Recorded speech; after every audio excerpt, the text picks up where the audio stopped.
जय श्री राधे, जय श्री कृष्णा। आप सभी का श्री ज्योतिष केंद्र में हार्दिक स्वागत है। आइए आज आपको बताएंगे होलिका दहन की भस्म का क्या महत्व होता है।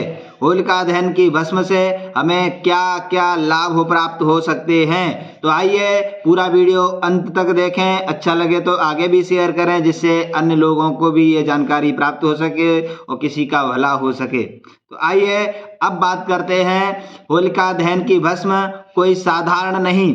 होलिका दहन की भस्म बहुत ही महत्वपूर्ण मानी गई है। शास्त्रों में इसका बहुत ही महत्व उपाय बताए हैं। देखिए अब इससे क्या उपाय करने से क्या लाभ प्राप्त हो सकता है।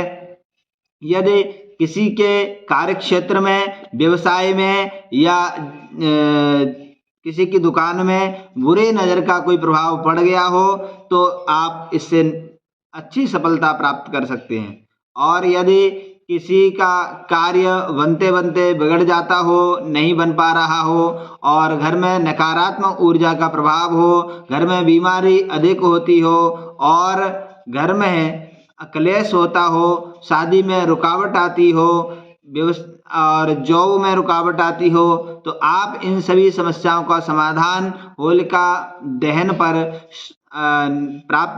समस्या का समाधान प्राप्त कर सकते हैं। इस प्रकार अब आपको बताएंगे क्या उपाय करने से क्या लाभ प्राप्त हो सकता है। तो सर्वप्रथम बात करते हैं कि यदि किसी के बिजनेस में, दुकान में और कोई वस्तु में या किसी भी कार्य क्षेत्र में कोई बुरी नज़र का कोई प्रभाव है तो उससे लाभ प्राप्त कैसे कर सकते हैं, उससे छुटकारा प्राप्त कैसे कर सकते हैं। तो आइए आपको बताएंगे।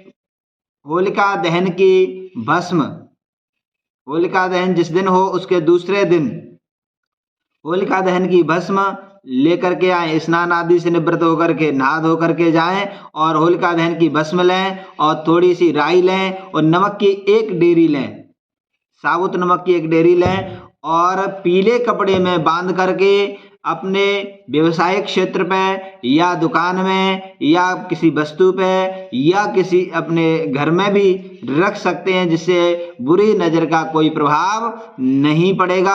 अगर पड़ चुका है तो उससे आपको राहत मिल जाएगी, आपको लाभ प्राप्त होगा। अब बात करते दूसरे उपाय की। दूसरा उपाय ये है कि अपने घर में अगर नकारात्मक ऊर्जा का कोई प्रभाव है तो नकारात्मक ऊर्जा का प्रभाव दूर हो सकता है।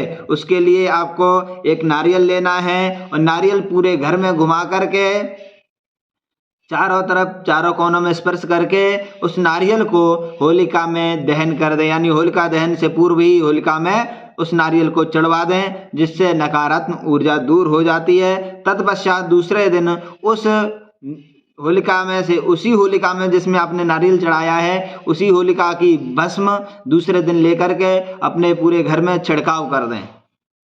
ओके। उसके पश्चात तीसरा उपाय है, यदि किसी को भय और कर्ज से मुक्ति प्राप्त करनी है, भय और कर्ज अधिक हो रहा हो, तो उसके लिए आप नृसिंह स्तोत्र का पाठ करें होलिका दहन वाली रात्रि में।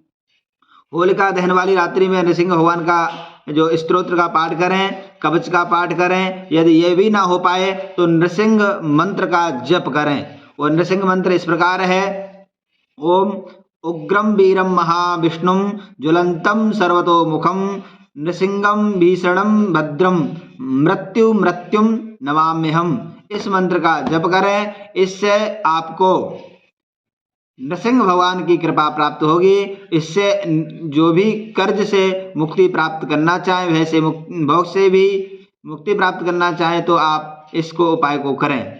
चौथा उपाय ये है, यदि आपकी जॉब में रुकावट आ रही है, नौकरी नहीं लग पा रही है, नौकरी में रुकावटें आ जाती हैं, तो उसके लिए आप उपाय करें। अपने ऊपर 7 बार नारियल घुमाएं। एक नारियल 7 बार अपने ऊपर घुमा करके वह नारियल होलिका दहन से पूर्व होलिका पर चढ़ाए के आए। इससे आपको जॉब में रुकावट दूर हो जाएंगी।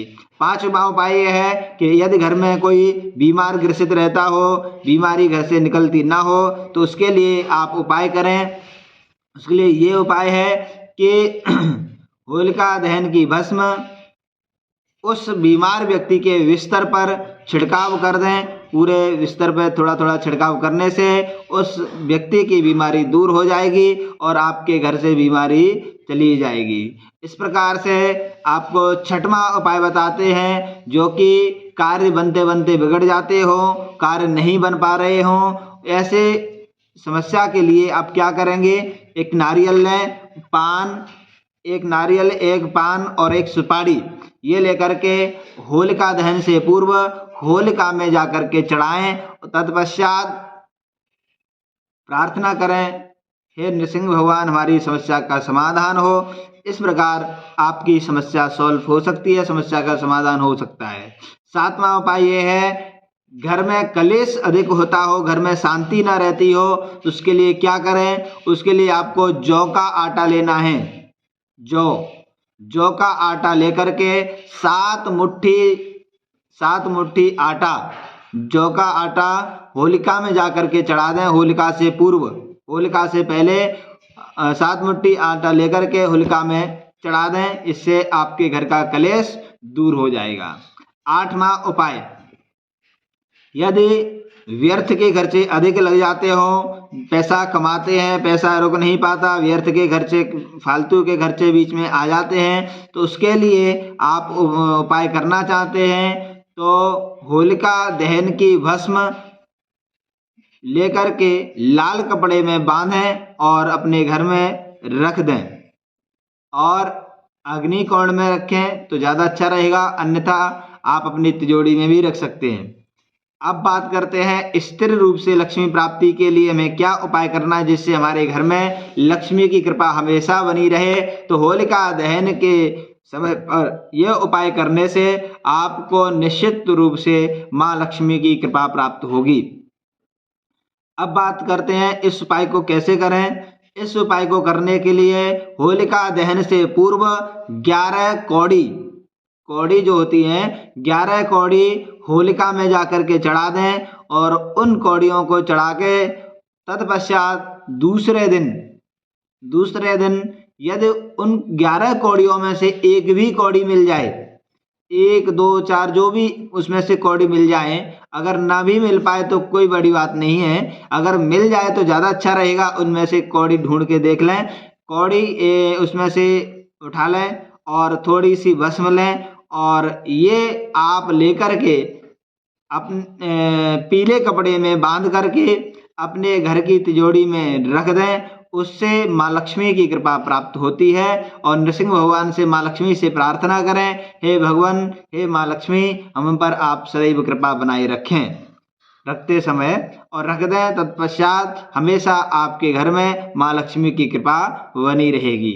अब बात करते हैं यदि शादी में रुकावट आती हो तो उसके लिए क्या करें। इसके लिए होलिका दहन वाली रात्रि में जिस जातक यानी जिस लड़का या लड़की की शादी में रुकावट आ रही है तो उसकी माँ होलिका दहन वाली रात्रि में जाकर के चौराहे पर हल्दी से स्वास्तिक बनाएं और चावलों में थोड़ी सी हल्दी मिला करके थोड़े से चावल उस स्वास्तिक पर चढ़ा दें।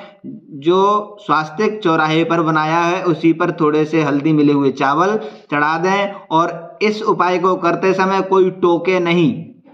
साथ में कोई जा सकता है लेकिन वो भी टोके नहीं कि क्या कर रहे हैं, कैसे कर रहे हैं, इस टोकटाकी न होना चाहिए। और स्वास्तिक बनाते समय प्रार्थना करें, हे नृसिंह भगवान, हमारे बच्चा या बच्ची की शादी में जो भी बाधाएं आ रही हैं उनको दूर करें, आपकी कृपा हो जिससे हमारे घर में सुख शांति हो और हमारे बेटी बेटा की शादी हो।